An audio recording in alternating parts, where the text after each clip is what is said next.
আপু তুমি আমাকে কিস দিলে কেন? তুই আমার জামাই, আমি তোকে কিস করতেই পারি। না আমি মানি না। তুমি এসব করো আর সবাই আমাকে নিয়ে মজা করে। সবাইকে বলে দিবি দিশা আমার বউ, সে আমার সাথে যা ইচ্ছা করতে পারে। আর শুভ্র, তুই কোনো মেয়ের দিকে তাকাবিও না। ওকে আপু। সর্দার বাড়ি। এটা এক বিশাল পুরনো জমিদার বাড়ি। চারপাশে আমবাগান, বিশাল পুকুর আর উঠোন জুড়ে বসার জায়গা। এই বাড়ি কর্তৃত্ব শফিক সর্দারের হাতে, যিনি নিজের পরিবারকে একসঙ্গে আগলে রেখেছেন বহু বছর ধরে। তার বড় ছেলে আকিব সর্দার ব্যবসায়ী মানুষ।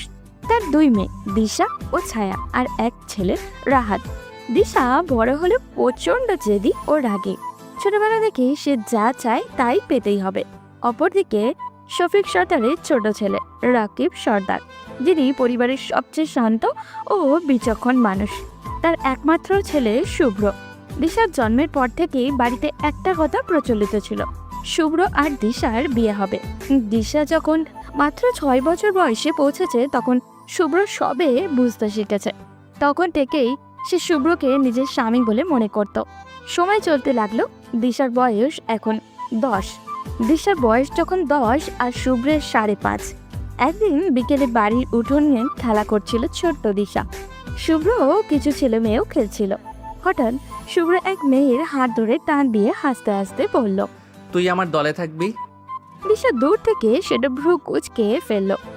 ছোট্ট পায়ে দৌড়ে এসে শুভ্রের হাত টেনে ছাড়িয়ে দিল। শুভ্র, তুই অন্য মেয়ের হাত ধরলি কেন?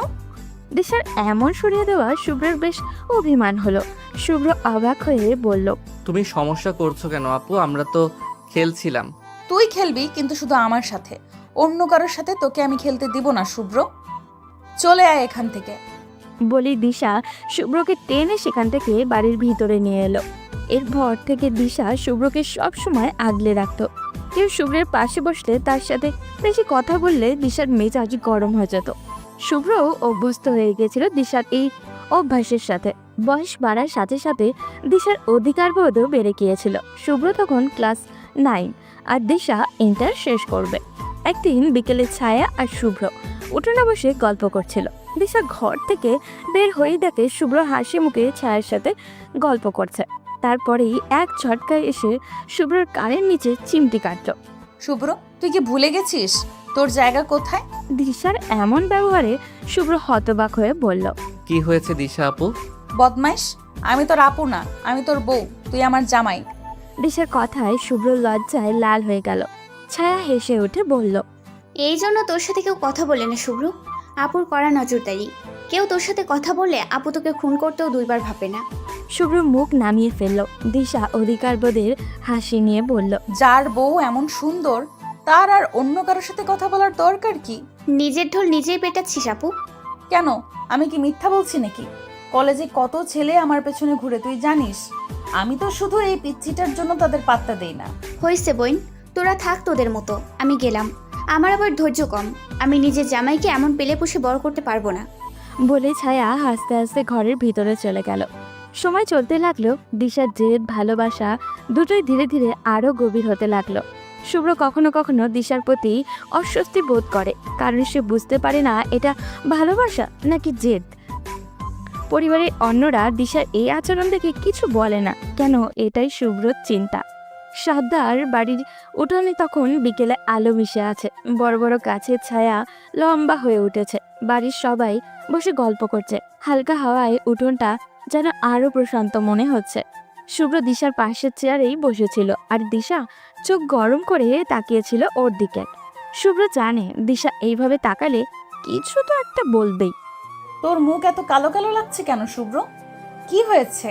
দিশার কথায় শুভ্রের কোনো হেলদোল নেই দেখে দিশা এবার শুভ্রকে হালকা ধাক্কা দিয়ে প্রশ্ন করলো। তখন শুভ্র আস্তে করে বলল, কিছু হয়নি আপু। আবার আপু? বলছি না তুই আমাকে আপু ডাকবি না? শুভ্র চুপ করে গেল। শুভ্রের বাবা রাকিব সাহেব তখন বাড়ির বড়দের সাথে বসে আলোচনা করছিলেন। তার হাতের কাগজটা তিনি টেবিলের উপরে রাখলেন। শফিক সর্দার চশমার উপর দিয়ে তাকিয়ে বললেন, রাকিব, তুই কি নিশ্চিত এই সিদ্ধান্ত নিয়ে? বাবার এমন কথায় রাকিব সাহেব কিছুটা সময় চুপ করে থাকলেন। সাকিব সর্দার আবারও ওই একই প্রশ্ন করলেন। রাকিব সাহেব মাথা নিচু করেই বললেন, হ্যাঁ বাবা, এই অফারটা আমার ক্যারিয়ারের জন্য অনেক বড় সুযোগ। আপনি যদি অনুমতি দেন তাহলে আমি চলে যাব। সাকিব সর্দার একটু চুপ করে রইলেন। পাশ থেকে আকিব সর্দার বললেন, তুই গেলে তো পুরো ব্যবসা একদম আমার উপর এসে পড়বে। জানিস কত ঝামেলা, আর আমি একা সব সামলাতে পারবো না। তোর যদি সমস্যা না হয় থেকে যা, দুই ভাই মিলে ব্যবসাটা সামলাই। ভাই, আমি আপনাদের সাথে সবসময় ভিডিও কলে যোগাযোগ রাখবো, আর কয়েক বছর পর আবার ফিরে আসব। শুভ্র তো আপনাদের সাথেই থাকবে। যদি এখন না যাই তাহলে পড়াশোনা করে কি লাভ হলো বলেন? সবাই এখানে পড়ে আসি, একটু বাইরে গিয়ে চেষ্টা করে দেখি না ভাই? রাকিব সাহেবের এই কথার পরেই দিশার বুকের ভেতরে যেন কেন মোচড় দিয়ে উঠল। শুভ্র এখানেই থাকবে, কিন্তু তার বাবা চলে যাবে। যদি পরে শুভ্রকে নিতে চায় তখন দিশা কি করবে? ওদিকে তার দাদু শফিক সর্দার কিছুক্ষণ চুপ করে থেকে রাকিব সাহেবকে বললেন, ঠিক আছে, তোর যখন যাওয়ার এত ইচ্ছা তাহলে যা, কিন্তু আমাদের সব নিয়মকানুন ঠিক রেখে চলবি। বিদেশে গিয়ে বদলে যাস না যেন। আমি আমার সন্তানদের আমার আদর্শের বাইরে কোনো দিন চলতে দিব না। রাকিব চোখে মুখে আনন্দে নিয়ে বললেন, জি বাবা, আমি সবসময় আপনাদের দেওয়া শিক্ষা মাথায় নিয়ে চলবো। কিন্তু দিশার মনের ভেতর তখন ঝড় বইছে। শুভ্র যদি একদিন তার বাবার কাছে চলে যায়, যদি ওর মন বদলে যায়। সে শুভ্রর দিকে তাকিয়ে দেখল, শুভ্র মাটির দিকে তাকিয়ে আছে। সেদিন রাতেই দিশা শুভ্রকে একা পেল বারান্দায়। শুভ্র চাঁদের দিকে তাকিয়েছিল। শুভ্রকে দেখে মনে হলো মন ভালো নেই, তাই দিশা শুভ্রকে পিছন থেকে জড়িয়ে ধরে বলল, শুভ্র, তুই কষ্ট পাচ্ছিস? হঠাৎ কেউ পিছন থেকে ধরায় শুভ্র একটু চমকে গিয়ে বলল, আপু, তুমি আবার শুরু করলে। আমি জানি তুমি কালকের ঘটনায় রেগে আছো। আমি রেগে নেই পাগল, আমি তো ভয়ে আছি। কিসের ভয়? আমার একটাই ভয়, তুই যদি একদিন বিদেশে চলে যাস, আমাকে যদি অন্য কেউ পেয়ে যায়। শুভ্র কিছু বলল না। সে জানে দিশা যা ভাবছে তা হয়তো সত্যিই হতে পারে, কিন্তু এটাই বাস্তবতা।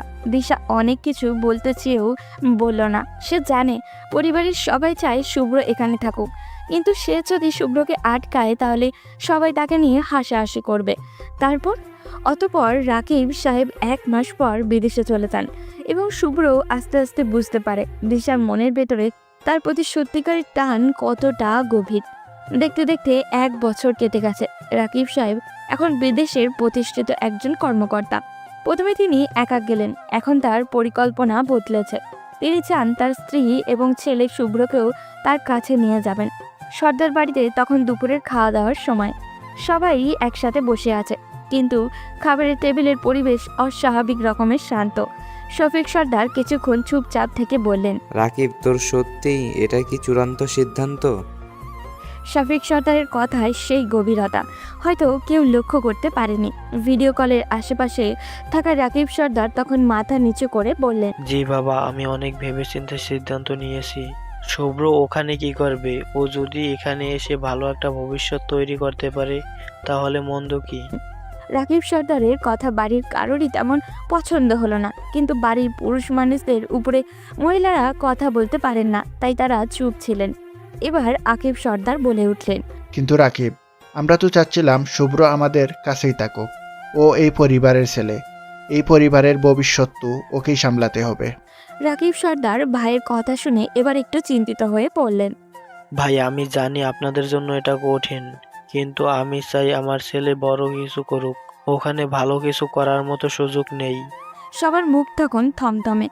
শফিক সর্দার ভালো করেই বুঝতে পারছিলেন তার ছোট ছেলে বিদেশে গিয়ে অনেক পরিবর্তন হয়ে গেছে। বড় বড় ব্যবসা, আধুনিকতা দেখে এখন গ্রামের এই জিনিসগুলো তার কাছে সামান্য মনে হচ্ছে। তিনি চুপচাপ একটা দীর্ঘশ্বাস ফেললেন।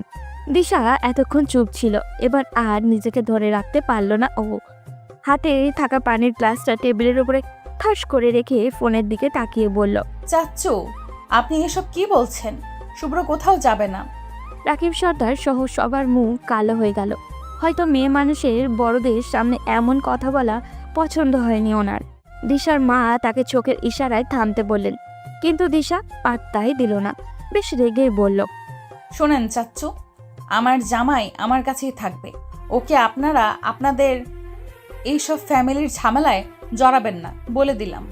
শুভ্র এতক্ষণ মাথা নিচু করেছিল। দিশার এই কথায় একটু অস্বস্তিতে পড়ে গেল। সে দিশার কাছে গিয়ে আস্তে করে বলল, আপু, তুমি এইভাবে বলছো কেন? তুই চুপ কর, তোর সাথে আমি পরে কথা বলবো। চুপচাপ যেভাবে আছিস সেভাবেই থাক। আকিব সর্দার মেয়ের অনুভূতি বুঝতে পারছিলেন, কিন্তু তার কিচ্ছু করার নেই। সেজন্য তিনি গম্ভীর গলায় বললেন, দিশা, এসব নিয়ে বাড়াবাড়ি করিস না। সবার নিজস্ব একটা চাহিদা থাকতেই পারে। কি বাড়াবাড়ি করছি আব্বু? আপনি বলুন তো, শুভ্র যদি চলে যায় তাহলে আমি কি করব? ফোনের ওপাশে রাকিব সাহেব একটু হেসে বললেন, দেখ দিশা মা, তুই তো জানিস শুভ্র সবসময় তোকে ছোট থেকে দেখে এসেছে।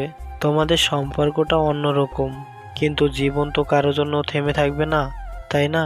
আর শুভ্রকে আরো বড় হতে হবে, পরে আমরা তোর বিষয়টা দেখব। আমি কিচ্ছু জানি না, শুভ্র কোথাও যাবে না। এই বলে দিশা চেয়ারে ঠেলে উঠে চলে গেল।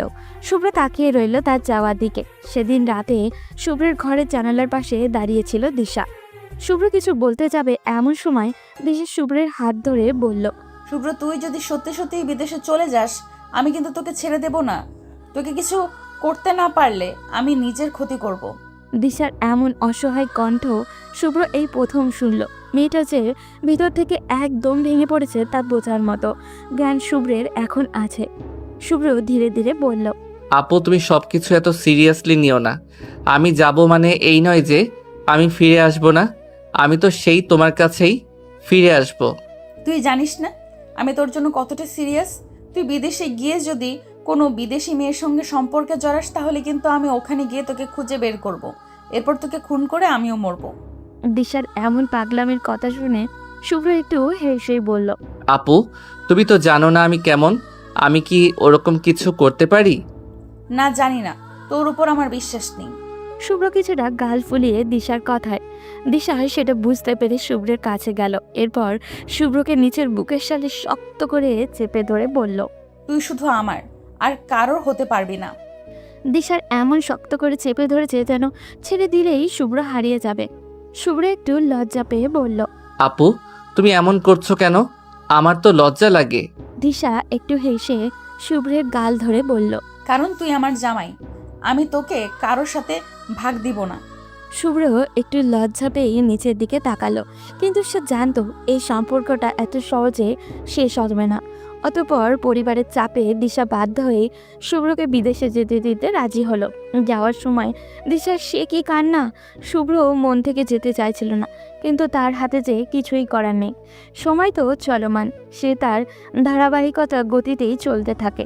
কারোর জন্য তার থেমে থাকার সুযোগ নেই। 10 বছর পর সর্দার বাড়িতে সময় বদলে গেছে। একসময় যে বাড়িতে নানান কোলাহল ছিল, এখন সেখানে অনেকটাই নীরবতা। শফিক সর্দার এবং তার স্ত্রী মারা গেছেন প্রায় 5 বছর আগে। তাদের মৃত্যুর সময়ও রাকিব সাহেব ও শুভ্রের কোনো খোঁজ পাওয়া যায়নি।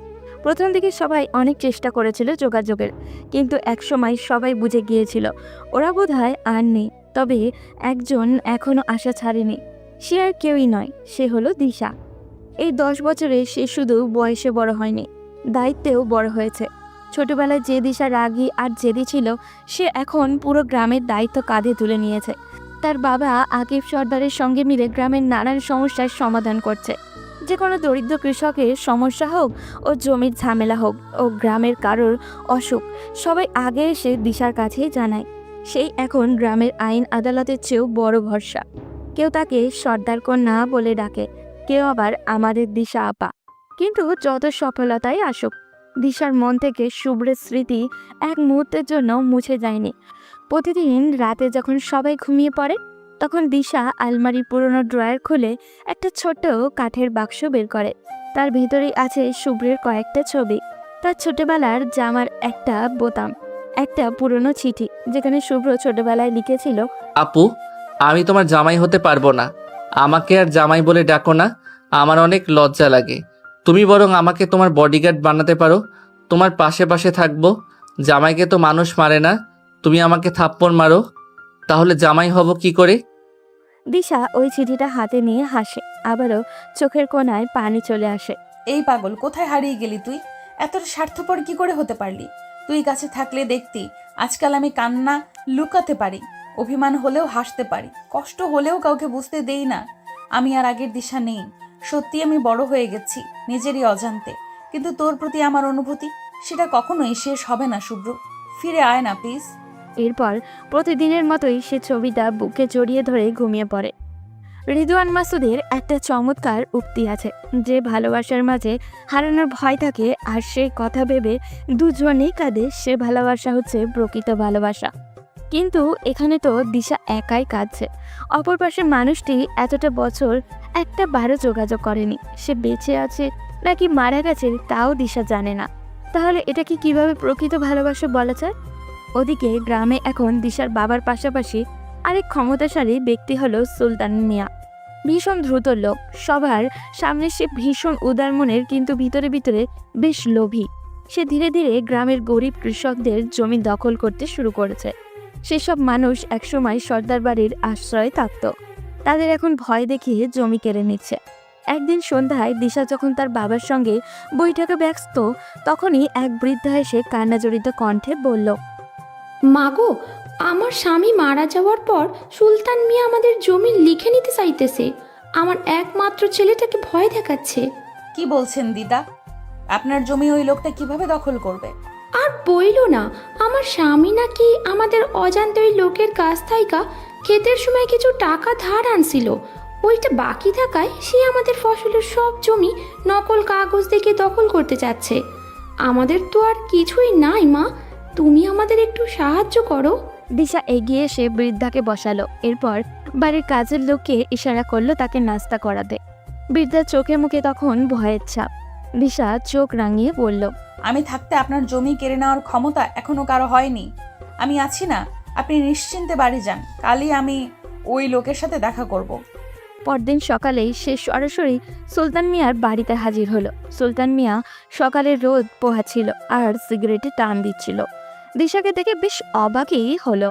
দিশা এসেই তার সামনে দাঁড়িয়ে বলল, তোমার সাহস তো কম না সুলতান চাচা? আমার গ্রামের মানুষদের ভয় দেখাচ্ছে জমি কেড়ে নেওয়ার, বাড়িঘর কেড়ে নেওয়ার।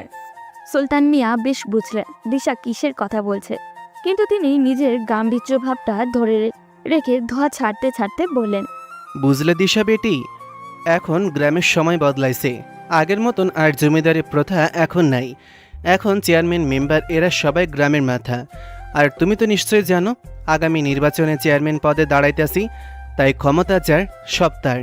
দিশা এবার গম্ভীর হয়ে বলল, এই গ্রাম এখনো সর্দার বাড়ির হাতেই আছে।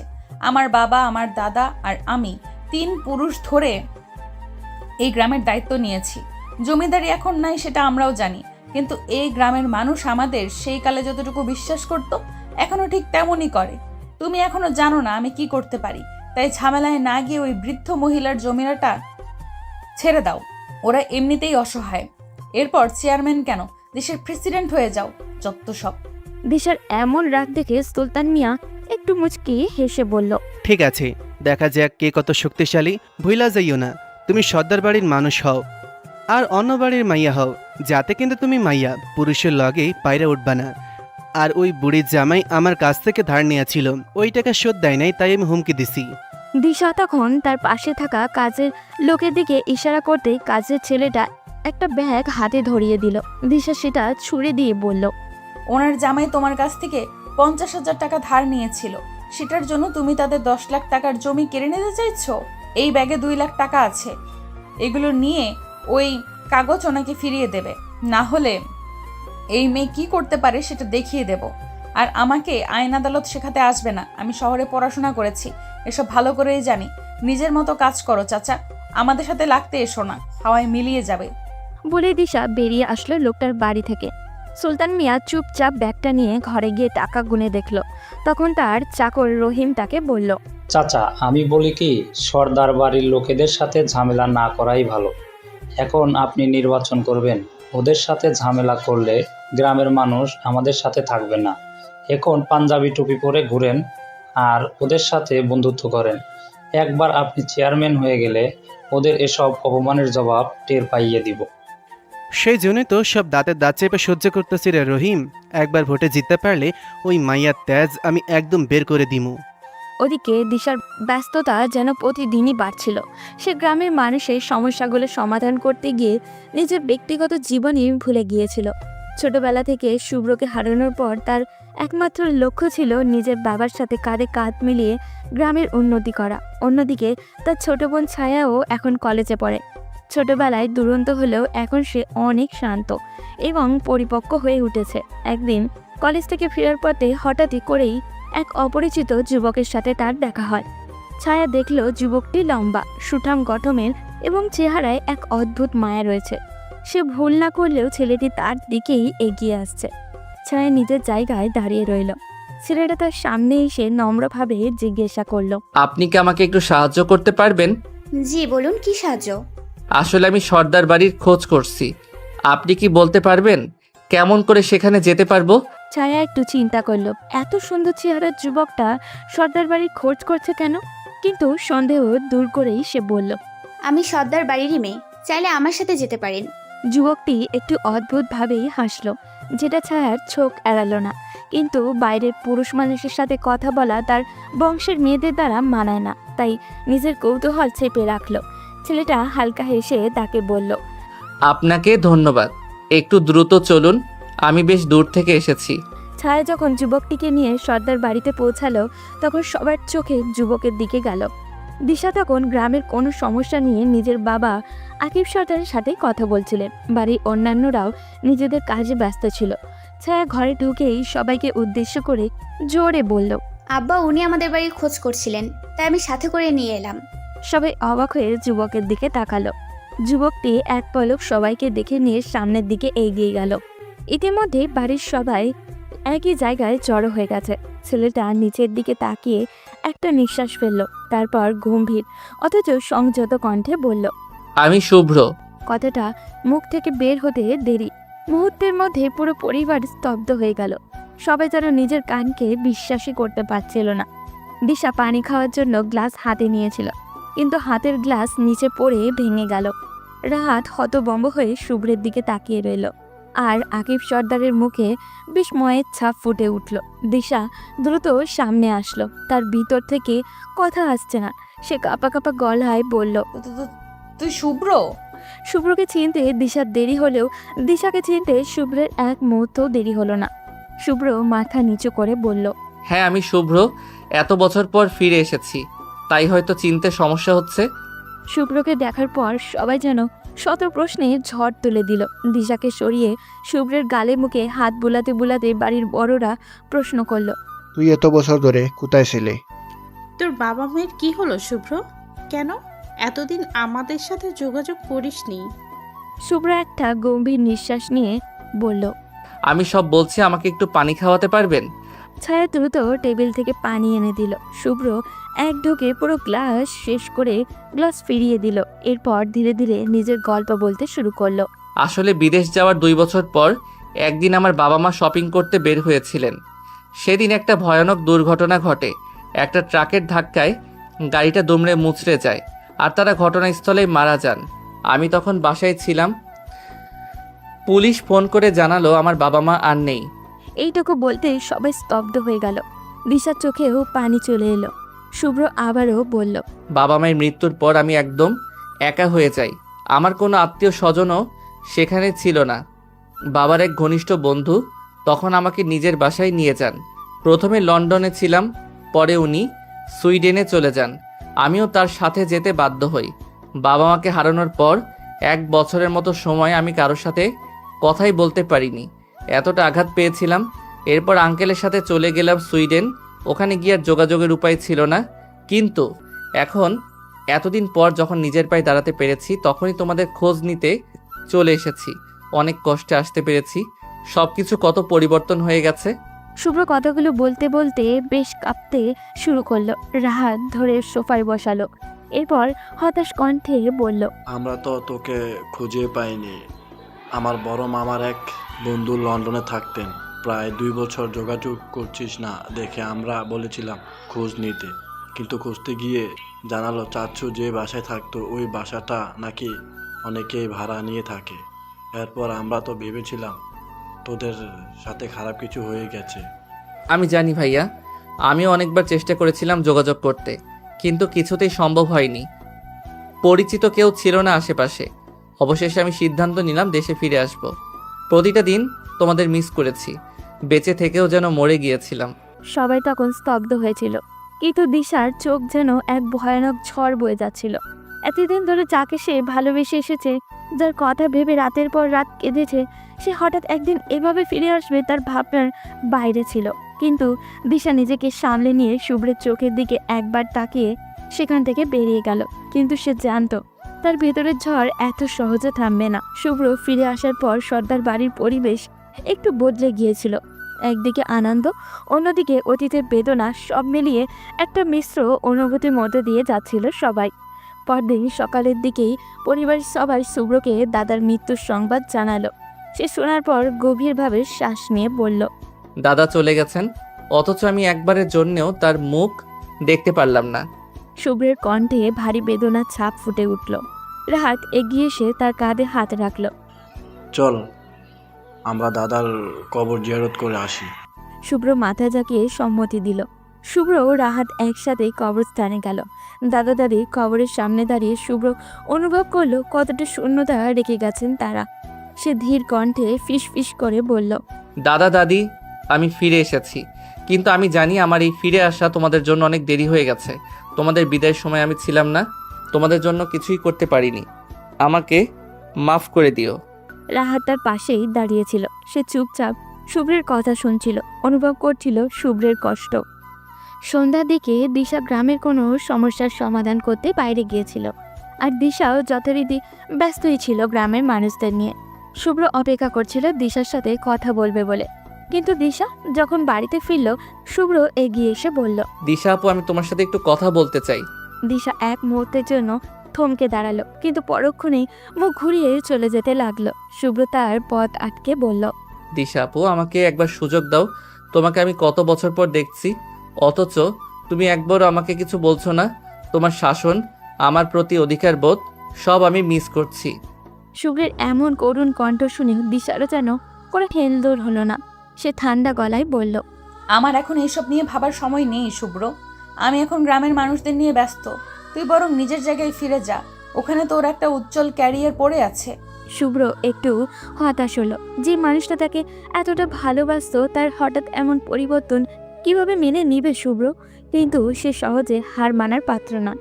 সে বলল, আমি জানি তোমার অভিমান হয়েছে। তুমি ছোটবেলায় আমাকে যেভাবে আগলে রাখতে, সেটা কি ভুলে গেছো? দিশা এবার একটু হেসেই ফেলল, কিন্তু সেই হাসির মধ্যে ছিল তীব্র তাচ্ছিল্য, যেটা শুভ্রকে আরও হতাশ করলো। দিশা একটু থেমে শুভ্রকে বলল, শুভ্র, ছোটবেলায় আমরা সবাই কত কিছুই না করতাম, কিন্তু সেসব তো আবেগের বশে ছিল। এখন আমি এসব নিয়ে ভাবি না। এখন আমার ভাবনার জায়গা শুধুই এই গ্রাম আর এখানকার মানুষ। তুই বরং নিজের জীবন নিয়ে ভাব, ওসব ভুলে যা। শুভ্র হতবম্ব হয়ে গেল। সে তো এত আশা নিয়ে এসেছিল যে দিশা হয়তো পুরোনো দিনের মতো তাকে আঁকলে রাখবে, তাকে ভালোবাসবে, কিন্তু সে বুঝতে পারল দিশা বদলে গেছে। শুভ্র গভীরভাবে দিশার চোখের দিকে তাকালো। দিশার চোখে অভিমান লুকিয়েছিল, কিন্তু সে সেটাকে প্রকাশ করতে চাইছিল না। শুভ্র ধীরে ধীরে বলল, ঠিক আছে, যদি তুমি চাও তাহলে আমি তোমাকে বিরক্ত করব না। তবে একদিন তুমি নিজেই বুঝবে তুমি এখন যা বলছো সেটা সত্যি না। তুমি আগের মতোই আমাকে ভালোবাসো। দিশা কিছু বলল না, সে শুধু শুভ্রকে পাশ কাটিয়ে চলে গেল। শুভ্র দীর্ঘশ্বাস ফেলে দাঁড়িয়ে রইল। সে বুঝতে পারল দিশা হয়তো মুখে কিছু বলছে না, কিন্তু তার হৃদয়ে এখনো পুরনো অনুভূতিগুলো জমে আছে, একটু ধুলোজমা আবেগের মতো, যা হয়তো সময়ের সাথে পরিষ্কার হবে, অথবা আবারও গভীরভাবে হারিয়ে যাবে। শুভ্রের ফিরে আসার পর সর্দার বাড়ির পরিবেশ একদমই বদলে গেছে। পরিবারের সবাই তাকে আপন করে নিয়েছে। রাহাত, ছায়া, চাচা চাচি সবাই তাকে আগের মতোই ভালোবাসতে শুরু করেছে। কিন্তু দিশা, সে যেন সম্পূর্ণ অন্যরকম। দিশা এখন গ্রামের মানুষদের সমস্যার সমাধানে এতটাই ব্যস্ত যে শুভ্রের ফিরে আসা তার কাছে কোনো ব্যাপারই নয়। শুভ্র সহজে হার মানাচ্ছিলেও নয়। সে ঠিক করলো যেভাবেই হোক দিশার অভিমান ভাঙাবে। সকালবেলা দিশা গ্রামের সেই বৃদ্ধ মহিলার জমির কাগজ, যেটা সুলতান মিয়া ফিরিয়ে দিয়েছিল, সেটা ঠিক করতেই গিয়েছিল ভূমি অফিসে। শুভ্র পিছু নিল।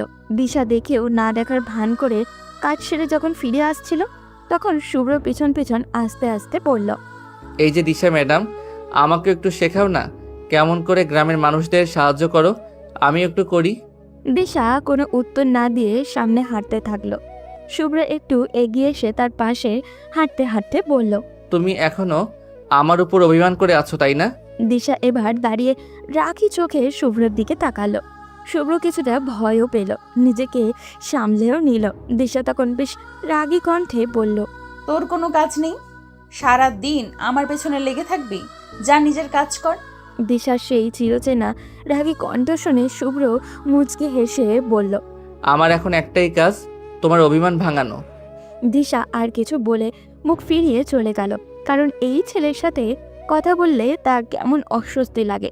বাড়ি ফিরে সবার সাথে শুভ্রকে আগের মতোই মিশে যেতে দেখে দিশার অজানা এক আনন্দ হলো। কেন হলো সেটা সে নিজেও জানে না, তবে তার ভালো লাগছে। পরের দিন গ্রামের স্কুলের জন্য নতুন বিল্ডিং তৈরির ব্যাপারটায় দিশা ব্যস্ত ছিল। শুভ্র আবার গিয়ে হাজির হলো সেখানে। দিশা শুভ্রের দিকে পুরো কুচকে তাকাতেই শুভ্র হেসে বলল। দিশা আপু, আমি কি কোনো সাহায্য করতে পারি? দিশা এবার সহ্য করতে না পেরে বলল। উফ শুভ্র, তুই কি আমার পেছনে লেগেই থাকবি সারাদিন? আমার কাছ থেকে কেন বুঝিস না? অবশ্যই, যতক্ষণ না তুমি আমাকে আবার তোমার জামাই বলে ডাকবে, আবার আগের মতো শাসন করবে, ততক্ষণ আমি এভাবেই তোমার পিছু লেগে থাকবো। দিশার চোখে রাগে লাল হয়ে উঠল। সে রাগে শুভ্রের হাত ধরে টান দিয়ে কাছে নিয়ে আসলো। এরপর শুভ্রের শার্টের কলার শক্ত করে চেপে ধরে পড়ল। তুই কি ছোটবেলার কথা মনে করিয়ে আমাকে আবেগে ভাসানোর চেষ্টা করছিস? এটা আর হবে না। আমি এখন বড় হয়েছি, আবেগ নিয়ে ভাবার সময় নেই আমার। তাই ভালোই ভালোই বলছি, আমার পিছু ছেড়ে দে। দিশা রাগে শুভ্রের যেন কিছুই হলো না। সে উল্টে মজা পেয়ে বলল। যদি আগের মতো আবেগ নেই, তাহলে এই যে তুমি এত রাগ করো, এটা কিসের জন্য? দেখো কত লোক দাঁড়িয়ে আছে, তাদের কোনো রাগ দেখাচ্ছ না। দিশা কোনো কথা না বলে শুভ্রকে এক চড় বসিয়ে দিল। শুভ্র গালে হাত দিয়ে দাঁড়িয়ে রইল। দিশা তখন রাগে কাঁপতে কাঁপতে বলল। একদম মাথার উপর উঠবি না। আর একবার আমার কথার অবাধ্য হলে বুঝবি আমি কি করতে পারি। এইভাবে মারলে আপু, তুমি তো আগের থেকে অনেক ভয়ঙ্কর হয়ে গেছো। যদি আবার আমার পেছনে আসিস তাহলে আরো মার খাবি। শুভ্র একটু ভয় পেয়ে মুচকে হাসল। এরপর দিশার থেকে কিছুটা দূরে এসে বলল। দিশা আপু, এখন আমার সত্যি মনে হচ্ছে তুমি আমার উপর অভিমান করে এই থাপ্পড়টা মেরেছো, কিন্তু ভালোবাসা আগের মতোই আছে। দিশা কিছু না বলেই চলে গেল, কিন্তু শুভ্র দেখল তার চোখে পানি চিকচিক করছিল। শুধু দিশা বাদে সবাই শুভ্রকে নিজের করে নিয়েছে। ছায়া তো একদম খুশিতে আত্মহারা। সে শুভ্রকে নিয়ে সব সময় মজা করে। রাতে রাহাত, ছায়া, শুভ্র একসাথে বসে আড্ডা দিচ্ছিল। তখন ছায়া হেসে বলল। শুভ্র, তুই বিদেশ থেকে এসে এত মিষ্টি হয়ে গেছিস, কি বলবো। সত্যি নাকি? ও, তোমার জন্য চকলেট এনেছিলাম, নিবে? ছায়া খুশি হয়ে বলল। কি বলিস? নিশ্চয়ই নিব, জলদি দে। চকলেট আমার খুব পছন্দ। চকলেট তো এই বাড়ির আরও একজনের খুব পছন্দের, কিন্তু সে তো এখন আমার সাথে কথাই বলতে চায় না। রাহাত তখন শুভ্রের কাছে এসে হেসে বলল। শুভ্র, দিশা আপুর থেকে সাবধান। সে যদি সত্যি রেগে যায় তাহলে জানে মেরে ফেলবে। আগে থেকে আরো রাগী হয়েছে এখন। আমি জানি, কিন্তু ওনার ভালোবাসা আমার লাগবে। ওদিকে দিশা গ্রামের নানা ঝামেলায় সামলাচ্ছিল, কিন্তু সুলতান মিয়া আর তার লোকজন এইসবে খুশি ছিল না। একদিন রাতে সুলতান মিয়া এবং তার কিছু লোকজন এক জায়গায় বসে আলোচনা করছিল। তখন রহিম বলল। চাচা, এই মেয়েকে কিছুতেই থামানো যাচ্ছে না। শুনলাম গ্রামের মানুষ তাকে চেয়ারম্যান পদে দাঁড় করানোর চেষ্টা চালাচ্ছে। আমরা যদি জোর করেও কিছু করি, গ্রামের মানুষ আমাদের বিরুদ্ধে চলে যাবে। সেটা তো আমার আরও চিন্তাই। ওর জায়গায় আমি দাঁড়ালে আমি পাশ করতে পারবো না। এখন কি করা যায় তাহলে? চাচা, আমাদের টার্গেট বদলাতে হবে। দিশার সবচেয়ে দুর্বল জায়গায় আঘাত করতে হবে। কিন্তু সেটা কি রহিম? সর্দার বাড়ির ভেতরে খবর তো আমি জানি না। তখন সুলতান মিয়ার এক অনুসারী এগিয়ে গেল, যাকে দিশা 2 মাস আগে গ্রামের এক স্কুল পড়ুয়া ছাত্রীকে বিরক্ত করার অপরাধে সবার সামনে লোকজন দিয়ে পিটিয়েছিল। সে সুলতান মিয়ার সামনে দাঁড়িয়ে পড়ল। সুলতান চাচা, আমি জানি এই মেয়ের দুর্বল জায়গা কোথায়। সর্দার বাড়ির ছোট্ট ছেলে যে রাকিব সাহেব ছিল, ওনার ছেলে শুভ্র 10 বছর বাদে বাড়িতে আসছে। এই ছেলেকে দিশা বিয়ে করতে চাইছে। আমার মনে হয় ওই ছেলেটাকে কিছু করলে দিশা শেষ। কি বলিস? শুনলাম তো রাকিব সর্দার পরিবার নিয়ে বিদেশে মারা গেছে। না চাচা, আমার কাছে খবর আছে ওর বাবা মা মারা গেছে, ছেলেটা ফিরে এসেছে। আজকে গ্রামের ডং দোকানে দেখলাম রাহাতের সাথে বসে চা খাচ্ছিল। তাহলে তো ওই ভালো মেয়েকেই সরাতে গেলে বিপদ। কিন্তু ছেলেটা যে নতুন এসেছে, ওর তো কোনো ক্ষমতা নেই, আর গ্রামের ঝামেলাও বুঝে না, ওকে দিয়েই কিছু করতে হবে। চাচা, এই ছেলেকে অপহরণ করলে কেমন হয়? এসব কথা জোরে বলতে হয় না পাগলা। কাজটা কালকে রহিমকে নিয়ে সেরে ফেল, তোর জন্য ভালো একটা বকশিস আছে। বলেই সুলতান মিয়া চড়া হাসি দিল। পরের দিন শুভ্র গ্রামের বাজারের দিকে বের হয়েছিল। হালকা বাজারঘাট সেরে ফেরার পথে হঠাৎ কিছু ছেলে তার পথ আটকালো। শুভ্র তাদের চিনে না। তখন তাদের মধ্যে থাকা একজন বলল, এই যে ভাই, একবার আসেন, একটু সাহায্য লাগবে। শুভ্র সহজ সরলভাবে তাদের ডাকে সাড়া দিল। কি হয়েছে ভাই, বলুন কি সাহায্য লাগবে? শুভ্র এগিয়ে যেতেই ছেলেগুলো আচমকাই শুভ্রের চারপাশ ঘিরে ফেলল। শুভ্র বুঝে ওঠার আগেই তার মাথায় আঘাত করা হলো। এরপর সব কিছু অন্ধকার হয়ে গেল। ওদিকে বিকেল গড়িয়ে সন্ধ্যা হলেও শুভ্রের কোনো খোঁজই ছিল না। সাধারণত সে ছায়া রাহাতদের সঙ্গে গল্প করত কিংবা দিশার পেছনে লেগে থাকতো, কিন্তু আজ তো কোথাও নেই। ছায়া চিন্তিত হয়ে দিশার কাছে ছুটে এলো। দিশা আপু, শুভ্র কোথায়? দুপুরের পর থেকে তো তাকে দেখছি না। দিশার বুক কেঁপে উঠল। সে মুখে কিছু বলল না। ভেতরে অজানা ভয় দানা বাঁধতে শুরু করলো তার। দ্রুত বেরিয়ে পড়ল শুভ্রকে খোঁজার জন্য। সন্ধ্যার মধ্যে দিশা পুরো গ্রাম চষে ফেলল। শুভ্র কোথাও নেই। হঠাৎ বাজারের এক ফল বিক্রেতা বলল, শুভ সাহেবকে সকালে দেখলাম আমার কাছ থেকে পেয়ারা কিনলো। এরপর কয়েকটা ছেলে এসে তাকে ডেকে নিয়ে গিয়েছিল, তারপর আর দেখিনি। দিশার মাথায় রক্ত চড়ে গেল। তার বুঝতে বাকি নেই যে তার সাথে শত্রুতা করে পেরে না উঠে শুভ্রের পিছনে কেউ লেগেছে। কিন্তু কে সে? দিশা অস্থির হয়ে প্রশ্ন করল, চাচা, কে ছিল তারা? কোথায় নিয়ে গেছে? কিছু দেখেছেন? না গোমা, তাদের তো চিনি না, তবে ছেলেগুলোর বেশি বয়স ছিল না। দিশা ফিরে আসলো। রাত গভীর হতে থাকলো, কিন্তু শুভ্রের কোনো খোঁজ মিলল না। দিশার দাঁতে দাঁত চেপে বলল, আমার শুভ্রের কিছু হলে আমি কাউকে ছাড়বো না। রাহাত, ছায়া, আকিব সর্দার সবাই চিন্তিত হয়ে পড়ল।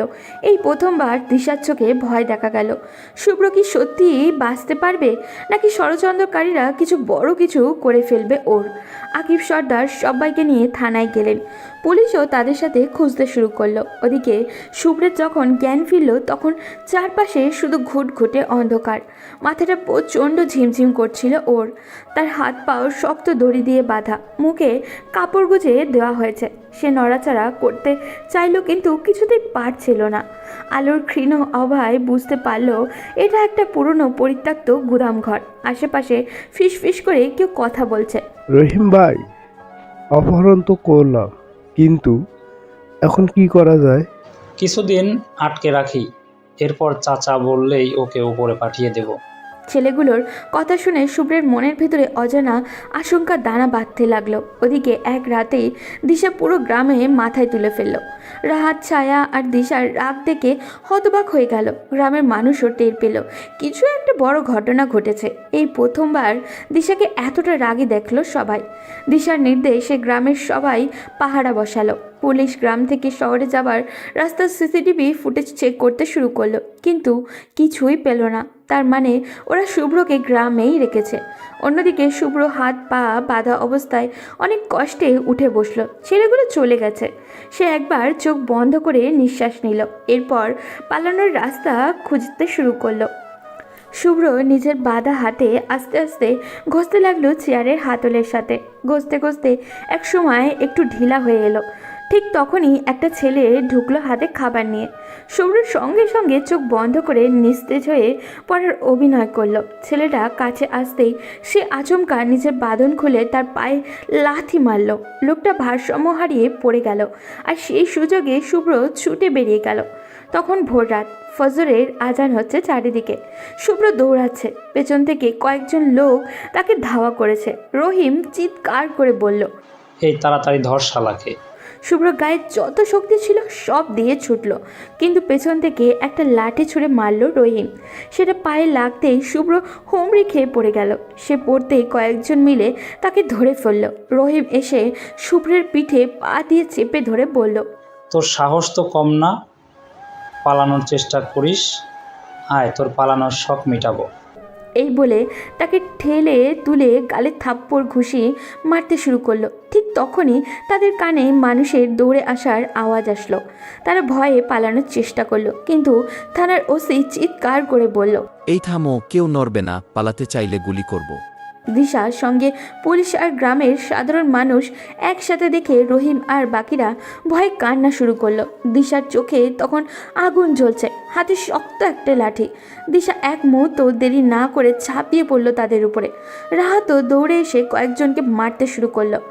তখন ওসি সাহেব তাদের বুঝিয়ে সরিয়ে দিলেন আর রহিম সহ বাকিদের ধরে নিয়ে গেলেন। তখন শুভ্র মাটিতে পড়ে কষ্ট পাচ্ছিল। দিশা ছুটে গিয়ে তাকে ধরে ফেললো। এরপর অস্থির গলায় জিজ্ঞাসা করতে লাগলো, শুভ্র, শুভ্র ঠিক আছিস? শুভ্র এটা দেখে মুচকি হেসে বলল, আমি জানতাম তুমি আমাকে বাঁচাতে আসবে। দিশা কিছু না বলে তাকে তুলে ফার্মেসিতে নিয়ে গেল। সেখানে গিয়ে শুভ্রের হাতে ব্যান্ডেজ করে কিছু ওষুধ নিয়ে বাসায় চলে আসলো। এরপর কয়েকদিন শুভ্রকে সবাই বেশ সেবা যত্ন করে সুস্থ করে তুলল। কিন্তু শুভ্র ভেবেছিল হয়তো দিশা সব ভুলে গেছে। একদিন বিকালে শুভ্র বাসা থেকে বের হতে যাবে, তখন দিশা এসে বাধা দিল। শুভ্র না মেনে বের হতে গেলেই দিশা ড্রয়িং রুমের সবার সামনে শুভ্রের গালে ঠাস করে একটা থাপ্পড় বসিয়ে দিল। রেগে চিৎকার করে বলল, তুই নিজেকে ঠিক কি মনে করিস একটু বলবি? মাথায় কি সামান্য বুদ্ধিটুকুও নেই? এতদিন পর গ্রামে এসেছিস, গ্রামের সব অচেনা জায়গায় এইভাবে নির্দ্বিধায় ঘুরে বেড়ানোর দরকার কি? সেদিন যদি তোর কিছু হয়ে যেত? শুভ্র মাথা নিচু করে রইল। সে জানে দিশার কথা মিথ্যা নয়। দিশা আবারও বলল, গ্রামের পরিস্থিতি তুই জানিস না, আগের মতো সব জায়গায় আমাদের কথা চলে না। এখন অনেক কিছু ভেবেচিন্তে করতে হয়। শোন শুভ্র, আমি এখন গ্রামের মানুষদের নিয়ে ভাবি। আমার নিজের অনেক ঝামেলা আছে, ওসব ছেড়ে তোর ছেলে মানুষই দেখার সময় আমার নেই। তাই চুপচাপ বাড়িতে বসে থাকবি। খুব দরকার হলে বাড়ির কাউকে নিয়ে বাইরে যাবি। আর বাড়ির সবাইকে বলছি, কান খুলে শুনে রাখো, যদি ওকে কেউ বাড়ি থেকে বের হতে দাও আর ওর কোনো বিপদ হয়, তাহলে সবার আগে যে ওকে পারমিশন দেবে তার শেষ আমি দেখে ছাড়বো। কথাটা বলেই দিশা বাসা থেকে বেরিয়ে গেল। শুভ্র এখনও নিজের জায়গায় মাথা নিচু করে দাঁড়িয়ে আছে।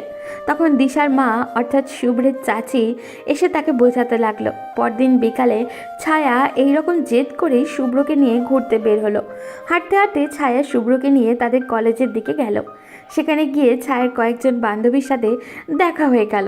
ছায়ার বান্ধবী রিমি তখন ছায়াকে বলল, ছায়া, এই হ্যান্ডসাম ছেলেটা কই থেকে এলো? আগে তো দেখিনি। দেখবে কোথা থেকে? ও আমার চাচাতো ভাই শুভ্র, কয়েকদিন হলো বিদেশ থেকে ফিরেছে। শুভ্র একটু লজ্জায় পেল, কারণ মেয়েগুলো তার দিকে এমনভাবে তাকিয়েছিল যেন তাকে গিলে খাবে। রিমি নামক মেয়েটা তখন শুভ্রের দিকে হাত বাড়ি দিয়ে বলল, হ্যালো, আমি রিমি, ছায়ার বেস্ট ফ্রেন্ড। শুভ্র মুচকি হেসে মেয়েটার হাত মিলিয়ে দিয়ে বলল, আমি শুভ্র। পরিচিত হয়ে অনেক ভালো লাগলো। আপনি কিন্তু অনেক সুন্দর দেখতে। তাই নাকি? সত্যি বলছি, আপনার মতো সুন্দর আর হ্যান্ডসাম ছেলে এই গ্রামে একটাও নেই। শুভ্র শুধু হাসলো। রিমি তখন ছায়ার কানে কানে বলল, দোস্ত, আমি তো পুরোই ক্রাশ।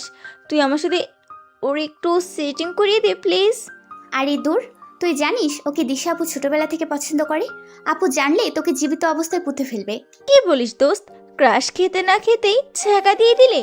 কথার এক পর্যায়ে ছায়া লক্ষ্য করলো দিশা এদিকেই আসছে কয়েকজনের সাথে। ছায়ার মাথায় একটা বুদ্ধি আসলো।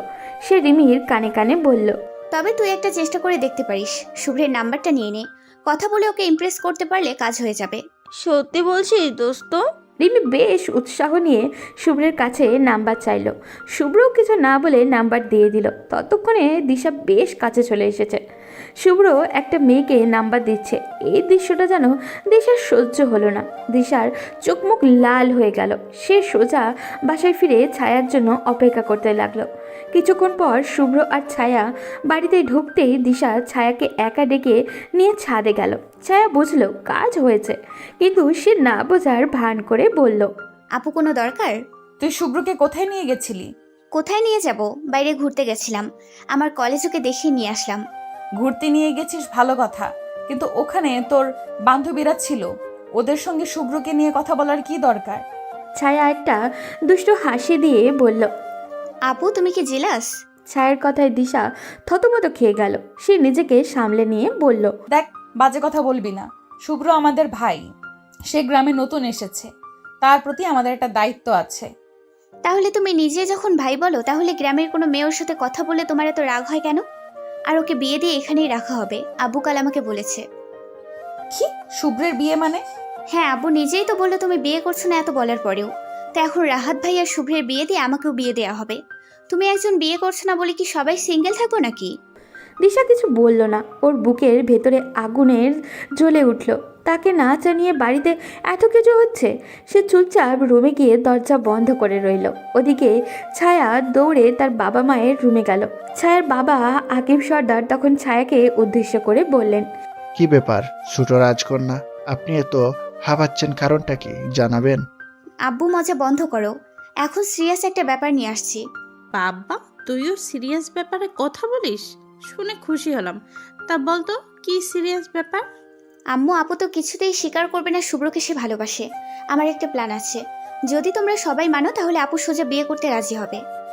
এতদিনে একটা কাজের কাজ করলি, বলতো শুনি তোর প্ল্যানটা কি? এরপর ছায়া, শুভ্র আর রাহাত আর বাড়ির লোকদেরও নিয়ে আসলো। সবাই আসার পর ছায়া তার প্ল্যান বলল। সব শুনে শুভ্র কিছুটা লজ্জা পেল, কিন্তু আকিব সর্দার চিন্তিত হয়ে বললেন, সবই তো বুঝলাম, কিন্তু রিমি কি রাজি হবে এই কাজ করতে? বাবা, তুমি এটা নিয়ে চিন্তা করো না। তোমার এই পরিশ্রমী কন্যা আছে না, সব ম্যানেজ করে নিবে। এই পরিবারকে একসাথে বাঁধতে কত পরিশ্রম করতে হয় সারাদিন, ওইসব কি আর আমার আম্মাজান দেখেন? যাই, কত কাজ পড়ে আছে। বলে ছায়া ভাব নিয়ে বেরিয়ে গেল। ছায়ার কথা শুনে সবাই বেশ জোরে হেসে উঠল। ওদিকে ছায়া গিয়ে রিমিকে কল দিয়ে সব বুঝিয়ে দিল। পরদিন সকালে কলেজে যাওয়ার সময় রিমি ইচ্ছে করেই ছায়াকে নিতে আসলো। শুভ্র বাড়ির উঠোনেই দাঁড়িয়ে রিমির সাথে হেসে হেসে কথা বলছিল, কারণ সে জানে এই সময় দিশা তার ব্যালকনিতে বসে কফি খায়। দিশা হঠাৎই নিচে শুভ্রকে রিমির সাথে কথা বলতে দেখে রেগে তাকিয়ে রইল। শুভ্র সেটা লক্ষ্য করে দিশাকে শুনিয়ে শুনিয়ে বলল, রিমি, তোমাকে কলেজ ড্রেসে এত সুন্দর লাগে ভাবতেই পারিনি। সত্যি তোমাকে আজ অনেক সুন্দর লাগছে। উফ শুভ্র, তুমি এত কেয়ারিং। সত্যি তুমি যেমন সুন্দর, তোমার কথাবার্তাও তেমনই সুন্দর। শুভ্র আর চোখে দেখল দিশা ওদের দিকে তাকিয়ে রাগে এক প্রকার ফুঁসছে। কিছুক্ষণ তার বেশ মজা নিল এভাবে। এরপর দিশা রেগে ব্যালকনি থেকে চলে গেল। তারাও হেসে সেখান থেকে চলে গেল। ওদিকে বিকেলে কলেজ শেষ করে ছায়া বাড়িতে ফিরতে দিশা রেগে ছায়ার কাছে গিয়ে বলল, ছায়া শোন, তোর ওই বান্ধবীকে বলবি যেন শুভ্রের আশেপাশে না ঘোরে। কেন আপু? শুভ্র আর রিমি তো শুধু সরাসরি না, ফোনেও কথাও বলে। চুপচাপ আমি যা বললাম তাই কর। আমি এসব জানি না আপু। আব্বু রিমির পরিবারের সাথে কথা বলে ফেলেছে, তাদের বিয়েও নাকি ঠিক করবে খুব তাড়াতাড়ি। এখন তারা কথা বলে আমি বাধা দিতে পারবো না। কি এসব ফাজলামো হচ্ছে এই বাড়িতে? কে কি করেছে কিছুই আমাকে জানানোর প্রয়োজন মনে করে না কেউ? ছায়া কিছু না বলে রুম থেকে বেরিয়ে ড্রয়িং রুমে চলে গেল। দিশাও রেগে পিছন পিছন গিয়ে বেশ জোরে জোরে সবাইকে ডাকতে লাগলো। পরিবারের সবাই দিশার এই প্রতিক্রিয়া দেখে বুঝতে পারল দিশা এখনও শুভ্রকে আগের মতোই ভালোবাসে। তারা সবাই মিলে দিশার সামনে এসে দাঁড়ালো। আকিব সর্দার বেশ গম্ভীরভাবে বললেন, দিশা, আমরা তোমাকে বিষয়টা জানাবো ভাবছিলাম, কিন্তু আশা করি এতক্ষণে জেনে গেছো। আমরা তোমার রফিক আঙ্কেলের মেয়ে রিমির সাথে শুভ্রের বিয়ের কথা পাকা করেছি। এই মাসের 15 তারিখ বিয়ে। আমাদের পরিবারের নিয়ম অনুযায়ী ঘরোয়া পরিবেশে বিয়েটা সেরে ফেলবো যত দ্রুত সম্ভব, আর বিয়ের পরের দিন বড় করে গ্রামের সবাইকে খাওয়ানোর ব্যবস্থা করব। কিন্তু বাবা, এই বাড়িতে শুভ্রের আগে রাহাত ভাইয়ার বিয়ে দেওয়া উচিত। শুভ্র তো এই কয়দিন হলো বাড়িতে আসছে। এইসব নিয়ে তোমাকে ভাবতে হবে না। রাহাতের সাথে আমার কথা হয়েছে, সে শুভ্রের পরেই বিয়ে করবে। আর শুভ্রের বিয়ে নিয়ে আমি তাড়াহুড়া করছি, কারণ আমি শুভ্রকে গ্রামে রাখতে চাই। আমি চাই না ও আবার বিদেশে গিয়ে আমাদের থেকে দূরে চলে যাক। আমাদের যথেষ্ট শিক্ষা হয়েছে। কিন্তু বাবা। আর কোনো কিন্তু না। শুভ্র আসার পর তোমাকে অনেকবার বলেছি, তুমি শুভ্রের সাথে সব মিটিয়ে নাও, তোমাদের বিয়েটা দিয়ে দেই, কিন্তু তুমি তোমার জেদ নিয়ে পড়ে আসো। এসব করে জীবন চলে না। তোমার ছোট একটা বোন আছে, তারও বিয়ের বয়স হয়েছে। সব কিছু ভাবতে হয় আমাদের। খুব ভালো সিদ্ধান্ত নিয়েছো। আমার আর কি বলার, যা ইচ্ছা করো। দিশা নিজের চোখের পানি ধরে রাখতে পারছিল না, তাই দ্রুত সেখান থেকে রুমে চলে গেল। রুমে গিয়ে দরজা বন্ধ করে ফুপিয়ে কেঁদে উঠল। তার সামনে শুভ্র অন্য একটা মেয়ে হবে সেটা অসম্ভব। সারাটা বিকেল দিশা দরজা বন্ধ করেই ছিল। রাতে সবাই খেতে ডাকলে দিশা থমকে চুপচাপ ফিরে আসলো। সবাই খেয়ে দিয়ে শুয়ে পড়ার পর দিশা আর সহ্য করতে না পেরে শুভ্রের রুমের সামনে এলো। দরজা খোলা দেখে রুমে ঢুকতেই দেখলো শুভ্র কানে হেডফোন গুঁজে মুভি দেখছে। দিশাকে রুমে ঢুকতে দেখে শুভ্র নড়ে চড়ে বসলো। আপু তুমি এত রাতে আমার রুমে? কেন আসতে পারি না নাকি? তা কেন হবে আপু, তুমি তো আমার সাথে কথাই বলতে চাও না, তাই বললাম। দিশা আস্তে আস্তে শুভ্রের দিকে এগিয়ে আসতে লাগলো। শুভ্র এটা দেখে কিছুটা ভয় পেয়ে গেল। দিশা শুভ্রের উপর থেকে কথাটা ছুঁড়ে ফেলে শুভ্রের পায়ের উপরে বসে গলা চেপে ধরে বলল, তুই ওই রিমির সাথে এত ঘনিষ্ঠ হচ্ছিস কেন? কি কি কি বলছো আপু? ঘনিষ্ঠ হতে যাব কেন? আমাদের বিয়ের কথা চলছে, 2 দিন পরে তাকে আমি বিয়ে করব। এখন কি কথা বলতে পারি না? আমাদের ভবিষ্যৎ পরিকল্পনা নিয়ে আমরা কথা বলতেই পারি, তাতে তোমার সমস্যা কি? শুভ্রের কথা শুনে দিশা রাগে কাঁপতে কাঁপতে রুম থেকে বেরিয়ে গেল। যাওয়ার সময় বলে গেল, অনেক বড় হয়ে গেছিস তাই না? এর শোধ আমি তুলব, মনে রাখিস। পরদিন কলেজে যাওয়ার সময় দিশা রিমির পথ আটকে দাঁড়ালো। রিমি তো ভয়ে শেষ, তবুও সেটা প্রকাশ করলো না। দিশা তখন নরম কণ্ঠেই বলল, রিমি ভালোভাবে বলছি, তুমি ওই বিয়ে ভেঙে দাও। শুভ্র তোমার জন্য পারফেক্ট নয়। রিমি অবাক হওয়ার ভঙ্গিতে বলল, কেন আপু? শুভ্র তো অনেক ভালো, আমি শুভ্রকে ভালোবাসি। এই বিয়ে আমি ভাঙতে পারবো না। দেখো, ঝামেলা করো না, যেটা বললাম করো, আর যেন শুভ্রের কাছেও তোমাকে না দেখি, নাহলে খুব খারাপ হয়ে যাবে। দেখুন আপু, আপনাকে আমরা সবাই সম্মান করি, আর এটা আমার পরিবার এবং আপনাদের পরিবারের মিলে সিদ্ধান্ত নিয়েছে। আমি কিছু করতে পারবো না। ভালো থাকবেন। বলে রিমি চলে গেল আর দিশা সেখানে দাঁড়িয়ে তাকিয়ে রইল রিমির যাওয়ার দিকে। দিশা বাড়ি ফিরে আসতেই দেখল বাড়ির সবাই বেশ ব্যস্ত, বিয়ের আয়োজন শুরু করতে হবে। দিশা এসব দেখে আর সহ্য করতে পারছিল না, তাই চুপচাপ দরজা বন্ধ করে বসে রইল। যত দিন যাচ্ছিল তত দিশার কষ্ট বাড়তে শুরু করলো। সে কিছুতেই শুভ্রের সাথে তাকে ছাড়া অন্য কাউকে দেখতে পারবে না। ছোটবেলা থেকে যাকে নিয়ে স্বপ্ন দেখেছে, যার জন্য এতটা বছর অধীর আগ্রহে অপেক্ষা করেছে, সে আজ অন্য কারোর হয়ে যাবে? এটা কিভাবে সম্ভব? কিন্তু দোষটা আসলে কার? হয়তো তার নিজেরই। এতটা কঠিন অভিমান না করলেও পারত সে। কিন্তু শুভ্র কেন তার অভিমান বুঝতে পারল না? কেন সে অন্য একটা মেয়েকে বিয়ে করতে রাজি হয়ে গেল? সে যদি অন্য কাউকে বিয়ে করে সুখী হতে পারে, তাহলে দিশা সেটাকে মেনে নেওয়ার চেষ্টা করবে। সে যথাসম্ভব নিজেকে শক্ত রাখার চেষ্টা করবে। বিয়ের 3 দিন আগে থেকে নিজেও বিয়ের কাজে মনোযোগ দিল। সবাই তার এই রকম ব্যবহার দেখে অবাক হয়ে গেল। তাহলে কি তাদের প্ল্যান ফেল করবে? দেখতে দেখতে বিয়ের দিনও এসে গেল। আকিব সর্দার বাড়িতে মহা ধুমধাম করে বিয়ের আয়োজন করলেন, কিন্তু আজ সকাল থেকে দিশাকে দেখা গেল না। এমনকি একটা বার দরজা পর্যন্ত খুলেনি সে। ওদিকে দিশা নিজের রুমের সব ভেঙে চুরে চুরমার করে ফেলেছে। মাটিতে বসে হাউ মাউ করে কান্না করছে সে। একটু পর তার প্রিয় মানুষটা বর সেজে আরেকটা মেয়েকে বউ করে আনতে যাবে। এটা সে কিভাবে মেনে নিবে? কিন্তু বিয়ের ঠিক আগ মুহূর্তে রিমি এবং সর্দার বাড়ির সবাই দিশার রুমে গিয়ে দরজা ধাক্কাতে শুরু করলো। দিশা সহ্য করতে না পেরে বিরক্ত হয়ে দরজা খুলে দিল। দিশার রুমের অবস্থা দেখে সবাই হাসতে হাসতে শেষ। ছায়া তো মুখ ফসকে বলেই ফেলল, আমাদের আগে বললেই পারতে শুভ্রকে তোমার লাগবে, তা না ইগো নিয়ে বসে আছো। আমরা আগে থেকেই জানতাম এরকম কিছুই করবে, তাই তো এত নাটক। এখন অন্তত স্বীকার করো শুভ্রকে তুমি ভালোবাসো। ছায়ার কথায় দিশা হতবম্ব হয়ে তাকালো সবার দিকে। রিমিকে এখানে স্বাভাবিক অবস্থায় দাঁড়িয়ে থাকতে দেখে তারা বেশ অবাক হলো। ওদিকে শুভ্র বর সেজে শেরওয়ানি পরে দাঁড়িয়ে আছে। দিশাকে সবার দিকে তাকাতে দেখে ছায়া আবারও বলল, দেখি আর ভঙ্গি করো না, তাড়াতাড়ি চলো, তোমাকে রেডি করতে হবে। ওদিকে কাজী সাহেব বসে আছেন। আমাকে সাজাবে মানে? কি হচ্ছে এসব? আমাকে একটু খুলে বলবে সবাই? এরপর সবাই দিশাকে পুরো ঘটনা খুলে বলল, কিভাবে এই বিয়ের নাটক করা হয়েছিল।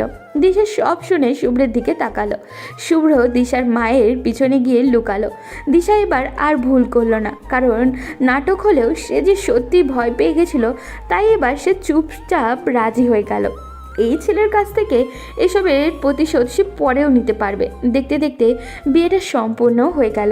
বিপত্তি ঘটল রাতে, যখন শুভ্র বাসর ঘরে যাবে তখন। কারণ ছায়া আর রিমি রুমের সামনে দাঁড়িয়ে আছে। শুভ্র যেতেই ছায়া বলল, দুলা ভাই, এত তাড়া কিসের? আমাদের পাওনা না দিয়ে চলে যাচ্ছেন? এত কষ্ট করলাম আপনাদের মিল করানোর জন্য। ধুর ছা, আপু তোমার মুখে এরকম কথা শুনলে লজ্জা লাগে, এসব বলে ডেকো না। আর তোমাদের কিসের পাওনা? ছায়া, এই ছেলে বলে কি? তোমার জন্য আমরা এত নাটক করলাম আর তুমি আমাদের কিছু না দিয়ে এই বাসর করবে? তা তো হবে না। বলো তোমরা কি চাও? বেশি না, 20,000 টাকা দাও। বউসহ বাসর ঘর নিয়ে নাও। 20,000? এত টাকা কই পাবো? একটু কমাও। আমি কি এখানে মাছ বিক্রি করতে বসছি যে দাম দর করছিস? ইচ্ছে হলে যা, না হলে দরকার নেই। আমরা দরজার বাইরে থেকে তালা দিয়ে চলে যাব। কি বলো? আমার স্বপ্নের বাসর রাত। ঠিক আছে, তোমাদের টাকা দিচ্ছি। শুভ্র মুখ কালো করে টাকা দেওয়ার পরেও তারা শুভ্রকে নিয়ে কিছুক্ষণ হাসি ঠাট্টা করতে লাগলো। শুভ্র তাদের সাথে মজা করে কিছুক্ষণ সময় কাটালো। অবশেষে শুভ্র বাসর ঘরে প্রবেশ করলো। দিশা লাল শাড়ি পরে মুখে ঘোমটা টেনে বসে আছে। শুভ্র ধীরে ধীরে তার কাছে গিয়ে বসলো। দিশা হঠাৎই ঘোমটা সরিয়ে শুভ্রের দিকে তাকিয়ে বলল, তুই আমাকে নিয়ে এত বড় নাটক করলি কেন শুভ্র? আসলে হয়েছে কি আপু? শুভ্র আর কিছু বলার আগে দিশা ঠাস করে শুভ্রকে একটা থাপ্পড় মারল। শুভ্র তো পুরোই অবাক হয়ে গেল। দিশা শুভ্রের কলার চেপে ধরে বলল, এখনো আপু কি রে? এখন আমি তোর বউ, তাই আপু টাকা চলবে না। আমার নাম ধরে ডাকবি, না হলে প্রতিবার আপু বলার জন্য একটা করে থাপ্পড় দিব। ও সরি দিশা, আমি জানি তোমার রাগ হওয়া স্বাভাবিক, কিন্তু আমার কথা শোনো প্লিজ। দিশা প্রথমবার শুভ্রের মুখে নিজের নাম শুনে মুচকি হেসে মুখের গলা জড়িয়ে ধরল। শুভ্র সাহস করে ধীরে ধীরে দিশার পিঠে হাত রেখে আলতো করে জড়িয়ে ধরে বলল, দিশা, আমি তোমাকে ছোটবেলা থেকেই ভালোবাসি, কিন্তু তোমার রাগের কারণে কখনো বলতে পারিনি। এরপর সেই ভয়ঙ্কর দিনগুলো, যখন দেশে ফিরে দেখলাম তুমি আমাকে এড়িয়ে চলছো, তখন ভীষণ হতাশ হয়ে গিয়েছিলাম। তখন ছায়া আপুর কথা মতো ওই কাজ করেছিলাম, তুমি এখনো আমাকে ভালোবাসো কিনা সেটা দেখার জন্য। দিশা কিছুক্ষণ চুপ থেকে বলল, তাহলে তুই আমাকে পরীক্ষা করতে চেয়েছিলি? না, আমি শুধু তোমার সত্যিকারের অনুভূতি জানতে চেয়েছিলাম। তুমি এখনো আমাকে ভালোবাসো কিনা সেটা নিশ্চিত হতে চাইছিলাম। শুভ্র নিজেকে দিশার থেকে ছাড়িয়ে হাঁটু ভাঁজ করে দিশার সামনে বসে একটা রিং এগিয়ে দিয়ে দিশার দিকে, এরপর চোখ বন্ধ করে বলল, দিশা, কখনো বলতে পারিনি কথাগুলো। ছোটবেলায় যখন বুঝতে শিখেছি তখনই তুমি বলেছ তুমি আমার বউ। তখন থেকে মনে হতো তুমি আমার খুব আপন। এই পৃথিবীতে কেউ আমার পাশে না থাকলেও তুমি থাকবে।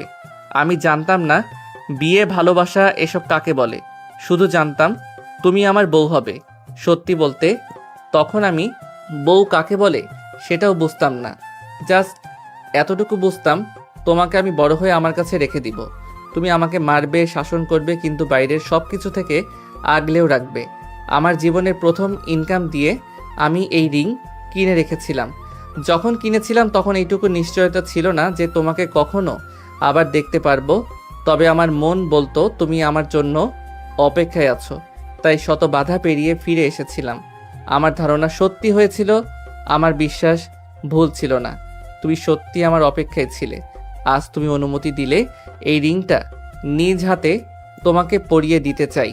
শুভ্রের মুখে এমন কথা শুনে দিশার চোখে জল এসে গেল। সেও কান্না করতে করতে হাত বাড়িয়ে দিল। শুভ্র নিজ হাতে দিশার চোখের জল মুছে দিয়ে হাতের রিংটা পরিয়ে দিয়ে বলল, তোমার জন্য হয়তো আমি পৃথিবীর সব সুখ এনে দিতে পারবো না, কিন্তু তোমায় সারা জীবন ভালোবাসতে পারবো। আমি আমার জীবনের থেকেও তোমাকে বেশি ভালোবাসতে চাই। তুমি কি সেই অধিকার আমাকে দিবে? দিশা আর নিজেকে ধরে রাখতে পারল না। শক্ত করে শুভ্রকে জড়িয়ে ধরে শুভ্রের সারা মুখে চুমু খেতে লাগলো। শুভ্র খানিকটা লজ্জা পেয়ে রেসপন্স করলো। দিশা শুভ্রের কপালের সাথে কপাল ঠেকিয়ে বলল, শুভ্র, কি আছে তোর মাঝে বুঝি না। শুধু অনন্তকাল তোর দিকে তাকিয়ে থাকতে ইচ্ছে করে সারা জীবন তোকে দেখি। কি অদ্ভুত ভালোবাসা, কি অদ্ভুত সম্পর্ক। সব কিছু ভুলে যাই যখন তোর ওই মায়াভরা মুখের দিকে তাকাই। আমি আমার নিজেকে হারিয়ে ফেলি তোর মাঝে। ভীষণ ভালোবাসি পিচ্চি। দুজনের মধ্যে নীরবতা নেমে এলো। শুভ্র ধীরে ধীরে দিশার মুখের দিকে ঝুঁকলো। দিশার চোখ বন্ধ করে নিল। শুভ্র দিশার কপালের ঠোঁট ছোঁয়াতেই দিশার টান দিয়ে তাদের 4 ঠোঁট এক করে নিল। রাত যত গভীর হতে থাকলো তাদের ভালোবাসাও তত গভীর হলো। পরদিন সকালে সূর্যের আলো ঘরে প্রবেশ করতেই দিশার ঘুম ভেঙে গেল। চোখ মেলে তাকাতেই দিশা নিজেকে শুভ্রের বুকে আবিষ্কার করলো। শুভ্র তার চুলে হাত বুলিয়ে বলল, আমাদের নতুন জীবনের নতুন সকালের শুভেচ্ছা মহারানী। আপনাকেও নতুন জীবনের নতুন সকালের শুভেচ্ছা মহারাজ। দুজন উঠে ফ্রেশ হয়ে নিচে নামলো। আকিব সর্দার পুরো গ্রামের মানুষকে দাওয়াত করলেন। বিয়ের পরে এই অনুষ্ঠানে সবাইকে নিমন্ত্রণ জানানো তাদের পরিবারের নিয়মের মধ্যেই পড়ে, যাতে দিশা ও শুভ্রের নতুন জীবনের শুরুতে সবাই তাদের জন্য দোয়া দিতে পারে। দুপুরের সময় গ্রামের মানুষজন একে একে খেয়ে বের হচ্ছিল, আর শুভ্র দিশা দুজন তাদের সাথে হাসি মুখে পরিচিত হচ্ছিল। তবে গ্রামের কিছু মেয়ে শুভ্রকে দেখে একটা অদ্ভুত কথা বলল, যেটা দিশার মোটেও পছন্দ হলো না। একটা মেয়ে স্টেজ থেকে বের হতে হতে বলছিল, শুভ্র ছেলেটা তো অনেক সুন্দর, তার জন্য দিশা আপুর মতো বয়স্ক মেয়ে পারফেক্ট না, ওর জন্য দরকার ছিল কম বয়সী একটা মেয়ে, তাহলে আরও ভালো মানাতো। দিশা কথাটা শুনে মেয়েটার দিকে এমনভাবে তাকালো যেন মেয়েটাকে এখন সামনে পেলে সে খুন করত, কিন্তু মেয়েটা ততক্ষণে চলে গেছে। ওদিকে শুভ্র হেসে হেসে সবার সাথে কথা বলছিল, কিন্তু দিশার মাথায় মেয়েটার কথাই ঘুরপাক খাচ্ছিল। রাতে শুভ্র রুমে ঢুকতেই দিশা রেগে প্রশ্ন করলো, আজকে দুপুরে তুই গ্রামের মেয়েদের সাথে এত কথা বললি কেন? কি বলো? তাদের সাথে পরিচিত হওয়ার জন্যই তো এই আয়োজন, আর তারা তো শুধু আমাকে বিয়ের শুভেচ্ছা জানাচ্ছিল। তারা কি বলেছিল ওসব জানার দরকার নেই, শুধু এইটুকু জেনে রাখ, আমি তোকে কারোর সাথে ভাগ করা তো দূরে থাক, তোর পাশে আমার ছায়াকেও আমি সহ্য করতে পারি না। তুই আমার মানে শুধু একান্তই আমার থাকবি। শুভ্র দিশার হাত ধরে বলল, কথা দিচ্ছি, আমার জীবনের শেষ নিঃশ্বাস পর্যন্ত আমি একান্তই তোমার থাকব। গুড বয়, এটা যেন মাথায় থাকে সব সময়। আপনার মর্জি মহারানী। দিশা হেসে শুভ্রকে জড়িয়ে ধরল। তাদের ভালোবাসা চলতে থাকুক চিরন্তর।